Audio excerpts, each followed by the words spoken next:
Now let's look at finding a rational function given its actual graph. First step that I usually do is I write r of x, and then my line reminding myself that I'm going to have a numerator and a denominator piece since this is a rational function. So remember that the numerator piece is what helped us figure out the x-intercepts. That was when that numerator equaled 0. So we can see here we have an x-intercept at 0 and at 3. So we'd have x minus 0, which is just x, and then x minus 3. Now at x minus 0 I go through, so that means that would have an odd multiplicity, so in this case we'll have it to the first power. And at 3 I just touch, so that means it has an even multiplicity, so we'll put it to the second power. Now just as we learned in polynomial functions, we're going to have this a value here that we'll have to solve for in a little bit to be able to distinguish this rational function from others that have the same x-intercepts and vertical asymptotes. Now the denominator. That piece helped us with figuring out the vertical asymptotes. So we have a vertical asymptote here at x equals -1 and at x equals 4. That means that this rational function has to have the factor of x plus 1, so that when I plug in -1 I get 0, and x minus 4. Again, remember the vertical asymptotes are found when that denominator equals 0. So here looking at this is going to equal 0 at x equals -1 and at x equals 4. Now, at x equals -1, I'm going towards opposite infinities because on the left I'm going up, on the right I'm going down. So that means that's going to have an odd multiplicity, or it's to the first power. So I can leave that factor as is. At x equals 4, I'm going towards same infinities because on either side of that asymptote I'm going towards positive infinity. So that means that must have an even multiplicity. So we'll put that to the second power. Now the last piece is to solve for a. And you can do that in two different ways. The first way is if you have a horizontal asymptote that is not 0, then the a value equals that horizontal asymptote value.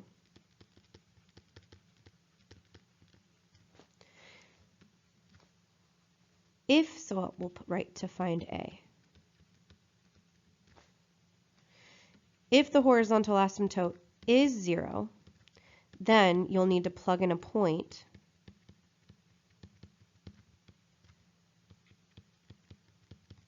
to find the value of a, just like we did for the polynomial section.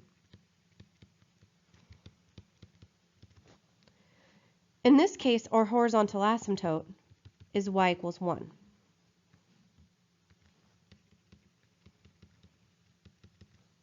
That means that I can just, because it's not 0, a is going to be that horizontal asymptote value, which is 1.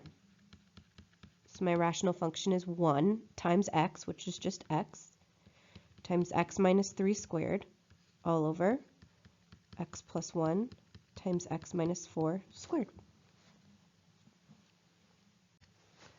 Let's try this again.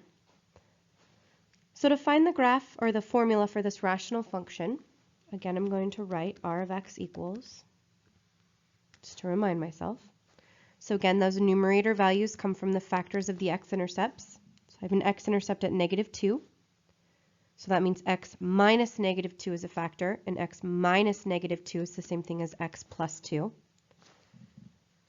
This is to the first power since I'm going through. My vertical asymptote is at x equals 1. So that means I'm going to have a factor at x minus 1 for that vertical asymptote. And then I have that a value. And at this vertical asymptote, I'm going towards opposite infinities on either side of the asymptote. So that's an odd multiplicity. So that's okay that that's to the first power. And here I go through, which means that that factor for the x-intercept is also to the first power. So to find a, again, I have two steps. If your horizontal asymptote is not 0, your a value is the value of the horizontal asymptote. If it is 0, you need to plug in another point to find a. In this case, my horizontal asymptote is y equals 2. So that means that my a value is 2.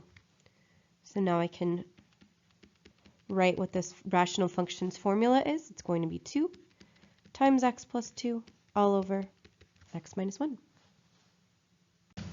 Now let's try one where we have a horizontal asymptote at y equals 0. All right, so the first thing is, I always do this, put my a there just to remind myself. All right, so remember the numerator is what comes from the x-intercepts. So we have an x-intercept here at -1, so that factor is x plus 1, because it's x minus a -1, which becomes x plus 1. And this is going to be to the first power, or an odd power, because it actually goes through with that x-intercept. And then the denominator. So the denominator is what comes from the vertical asymptotes. So we can see that there's a vertical asymptote here at -3. So that factor is going to be x minus a -3, which is x plus 3. And then there's another vertical asymptote here at x equals 2. So that factor is going to be x minus 2. Oops, let's keep this in purple. All right, so here we're going towards opposite infinities on either side of the asymptote at -3. So that means that's going to be to an odd power. So we'll keep that to the first power. And for -2, or positive 2, I'm also going towards opposite asymptotes. So that's okay to keep that to the first power. All right, now we need to solve for a. So before we were able to use the asymptote, but now we see that we've got this horizontal asymptote is y equals 0. So I can't use that to figure out what a is. What I can use though is this point. So this means that when x is 3, your y value is 2. So let's substitute those values in and solve for a.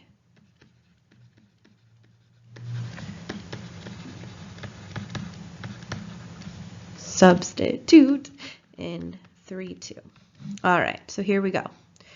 So we get 2 equals a times 3 plus 1 all over 3 plus 3 times 3 minus 2. All right, so this gives me 2 equals 4a on the top. This is 6, this is 1, and 6 times 1 is 6. All right, let's multiply both sides by 6. I'm left with 12 equals 4a. Divide both sides by 4, and I'm left with a equals 3. So I've got my formula. A formula that would work for this would be r of x equals 3 times x plus 1 all over x plus 3 times x minus 2.